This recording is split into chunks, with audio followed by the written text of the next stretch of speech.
how proud are you of the guys, and especially a defensive effort, which that was just massive.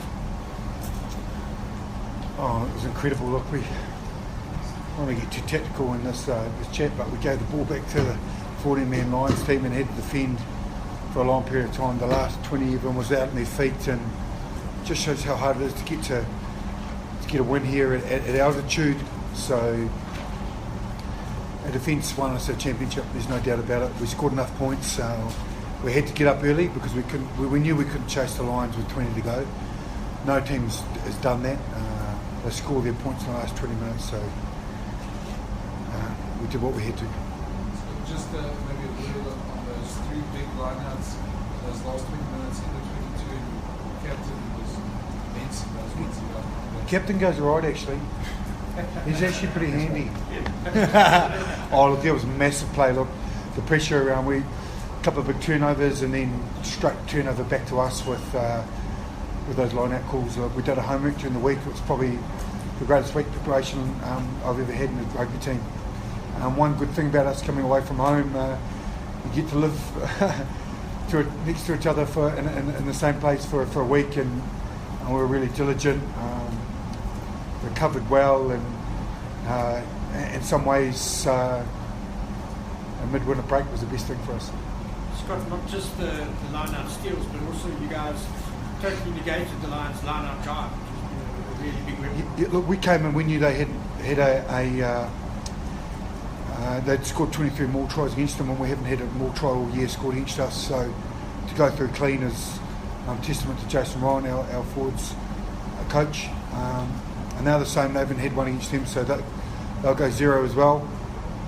And it was a key point. They beat teams off the back of those more tries, and to keep them zero is huge. So just what it means to you and this generation of Crusaders players that haven't maybe won a championship against this.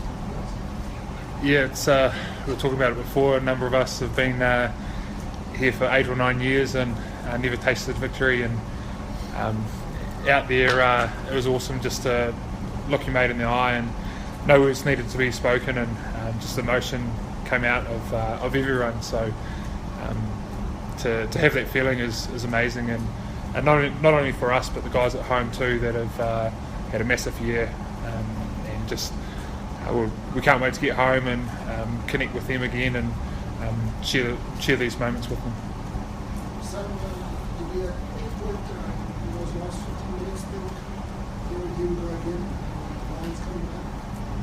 Yeah, there was a couple of times, even though they were down a number, they just kept attacking. We knew that. We didn't want to give them the ball, but full credit to them. They made us have some terrible kicks. We gave away penalties, and that gave them momentum. And a quality side like the Lions, as Razor touched on before, their maul and scrum's been a massive weapon. And I don't know how many times we defended 5-10 from our own line, and it really drained the guys, and they ended up scoring points because us and the forwards were just that drained for trying to stop that maul.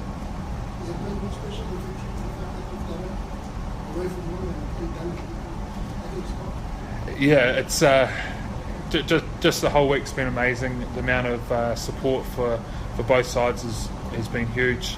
The messages from home, from friends, family, also around the world too, ex-players, ex-management.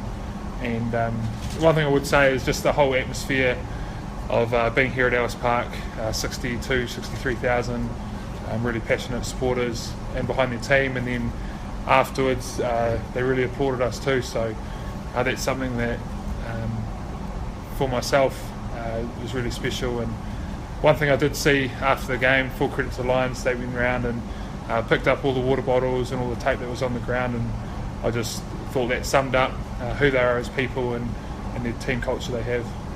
They didn't let their standards drop at all. Sam, what's been said about the Lions and your not going away? Such you guys, you Christchurch, you've been through a lot since the last time Crusaders won. This must also mean a lot for the city as well. Yeah, it does. It does mean a lot. We've played a number of seasons since the earthquakes and stuff, and we've got close a couple of times, but it's going to be awesome just to get home and give back to our supporters in Christchurch and the wider region, and it's going to be awesome just to see them walking down the street, and hopefully you can catch an eye and you'll just have that connection, and they'll be really proud of what's happened, and the whole team's just really proud of the way the whole community's gotten behind us this year.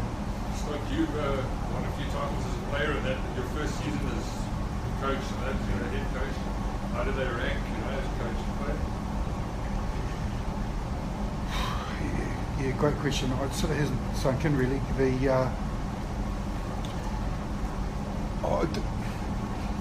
To win against the Brumbies away and then to win this away, the only two teams to do it. That's what Crusaders do. That's what I'm really proud of. We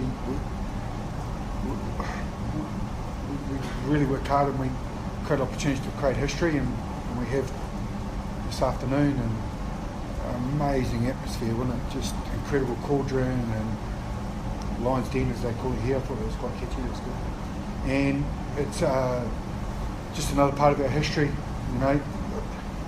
Everyone asks you a question every time you go to one of these. They go, "You guys haven't won it for a while. You guys expect to win it, so we're actually sitting here and done it. So we won't have those questions for a while. So that's great." But I think what Sammy said, we did it for ourselves and for people, but the past Crusaders as well. They set high expectation.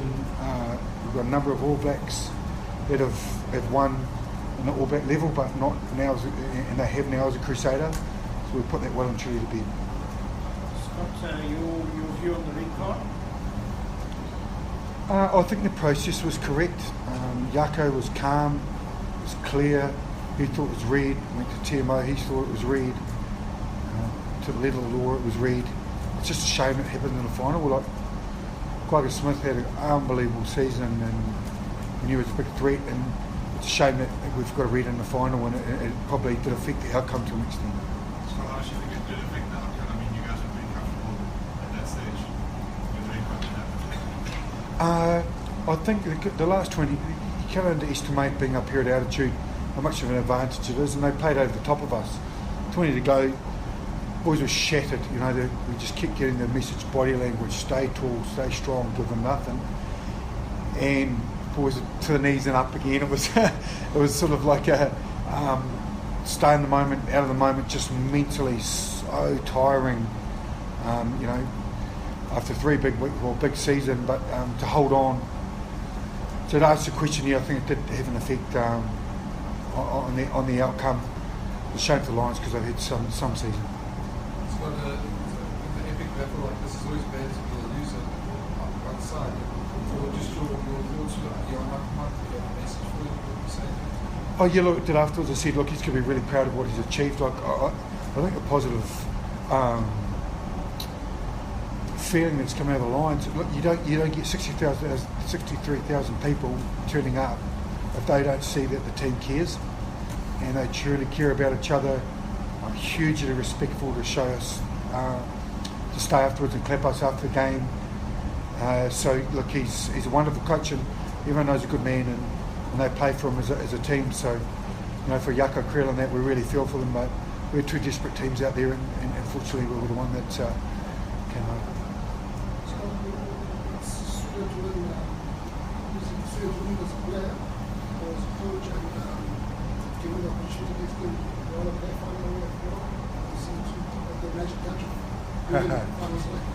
Oh look, for next year I'll deal with that. I'll have a couple of days and then to enjoy with the boys, and then a couple more, and then we'll think about next year. I've always think about, that's how my mind works. I've always start thinking about next year, and we run our theme, and I've got that sorted, and I've got I've just got to connect with my boys and love them, absolutely love them, and it's pretty special, to do it as a player now, as a coach, especially in the stage it was today. Sam, if you just talk about the coach, obviously he's just come in first year and he hasn't changed quite a bit. He's a good as a coach.